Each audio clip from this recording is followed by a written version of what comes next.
lua, a lua em forma de foice. Na religião posterior e na própria Babilônia, aqui você tem o estilo sírio, a meia-lua, com o disco solar dentro dela, a mesma coisa aqui, num detalhe maior.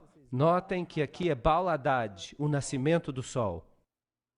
Se nós formos até a antiga Mesopotâmia, vamos descobrir que o símbolo de Baal e de Bel eram exatamente o mesmo.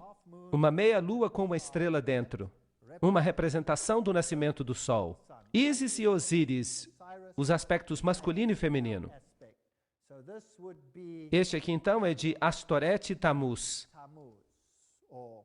ou Ísis e Horus, macho e fêmea. A mesma coisa nós encontramos no Egito, como já discutimos antes. Trata-se da adoração de Baal, da adoração de Lúcifer, em seu aspecto masculino e feminino. E vejam que no papado nós encontramos a mesma coisa, porque o Papa hoje é o representante da religião babilônica. Vejam que quando ele celebra a missa, ele tem um disco redondo, a hóstia, a forma circular é um símbolo de Baal, e depois da missa ele é colocado então sobre uma meia-lua. E aí você tem o nascimento do sol. Essa forma então é um simbolismo disso. Veja aqui um outro receptáculo para a hóstia.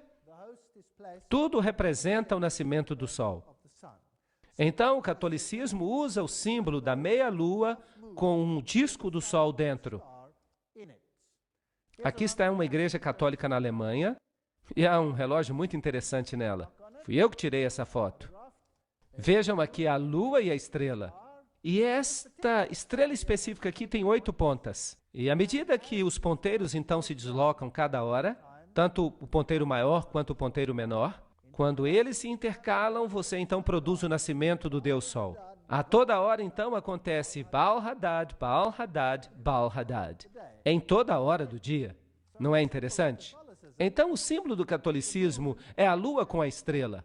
Estão ocultos em muitos outros símbolos também. Nós encontramos o símbolo do islamismo em lugares estranhos. Vejam este carro da polícia do estado da Louisiana, ali em Nova Orleans. Vejam o símbolo islâmico nele. Até no carro do supervisor você consegue encontrar esse símbolo claramente. Isso estaria tudo muito bem, mas deixe-me levar vocês até a igreja da Senhora de Guadalupe, lá em Nova Orleans. Aqui está o símbolo na frente do altar. Aqui está uma caverna típica onde eles colocam Maria. Dentro dessa pequena caverna, dessa capela, você tem Maria dentro de uma gruta, um típico símbolo pagão, com todos os bilhetinhos de ação de graças pela sua intercessão. Mas se nós adentrarmos a igreja, nós vamos ver ainda ícones mais interessantes. Também figuras, e aqui está uma foto bem triste.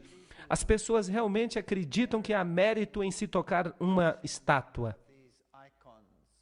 Se nós pudéssemos dizer a essas pessoas que Jesus está disponível em toda parte do mundo e que nós podemos falar diretamente com Ele.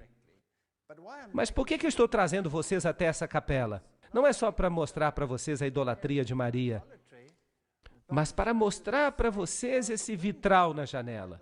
Vocês percebem o símbolo do islamismo bem aqui. E para disfarçá-lo, eles dizem que é apenas uma representação do símbolo da polícia de Nova Orleans. Agora, o que a polícia tem que ver com o local de adoração? Isso é só um pretexto para que se traga esse símbolo para dentro da igreja. Agora, se você quiser fazer um uso correto do símbolo islâmico, você tem que virá-lo de cabeça para baixo, porque a lua é o símbolo do útero, de cabeça para baixo, como na situação do nascimento. Agora, aqui está feito de maneira correta. Você percebe que se você invertê-la, então fica a posição correta. E esse símbolo é encontrado em inúmeras igrejas católicas sob os pretextos mais variados. Essa religião antiga existia antes do islamismo. Os iniciados nessa religião, como nós vimos em Morais e Dogma,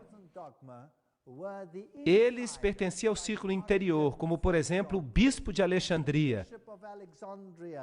Esses eram os iniciados que abraçavam a religião antiga.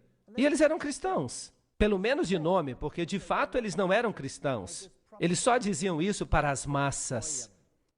O catolicismo. Mas eles tentavam de todas as formas erradicar a verdadeira forma da religião cristã. E tentaram também erradicar a palavra de Deus. E nós vimos que eles fizeram isso alterando-a.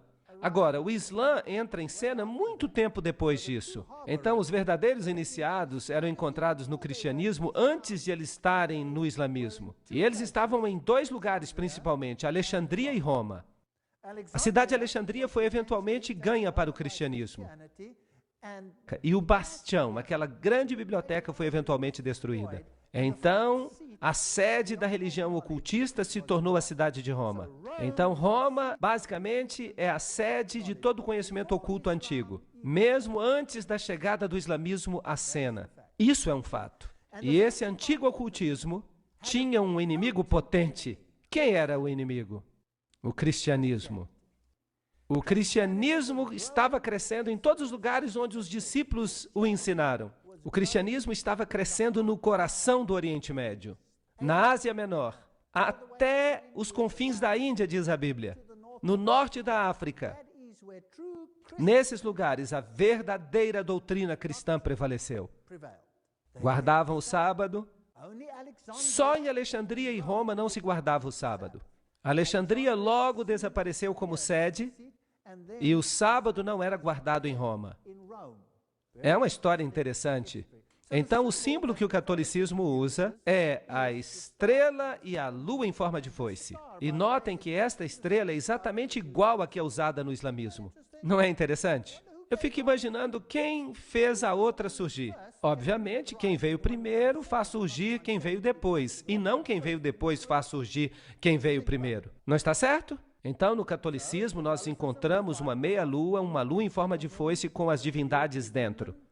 E nós descobrimos que Maria se torna a substituta de Jesus como mediatriz de todas as graças. O único mediador do cristianismo é substituído por Maria.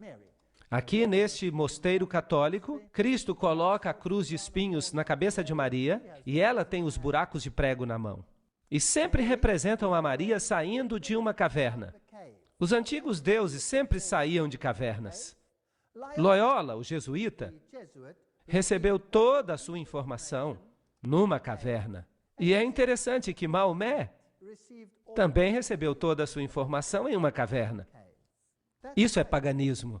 Isso nada tem que ver com o cristianismo. E nós vemos nos países islâmicos, esta daqui, há uma estrutura estranha aqui e uma estátua de Maria sobre ela. Maria teria feito uma aparição ali como uma pequena gazela. Mas antes de o rei a abater, a gazela se transformou em Maria, que lhe disse que construísse ali um mosteiro. E ele fez isso. Aqui está o mosteiro, bem no alto de uma colina. Agora, eu sempre fico interessado quando encontro um mosteiro no alto de uma colina, porque as colinas elevadas eram o lugar de adoração do paganismo. Era onde faziam os sacrifícios aos deuses pagãos. É interessante que todas as catedrais do mundo foram construídas em locais pagãos. Até mesmo o Vaticano. O Vaticano foi construído num lugar pagão de adoração. Nada mudou. Então, quando eu cheguei até este lugar, no Oriente Médio, então eu comecei a procurar pelos lugares antigos de adoração e eu estava certo. Aqui, por exemplo, estão os 3 arcos. Isso significa que havia sacrifícios antigos aos deuses pagãos aqui.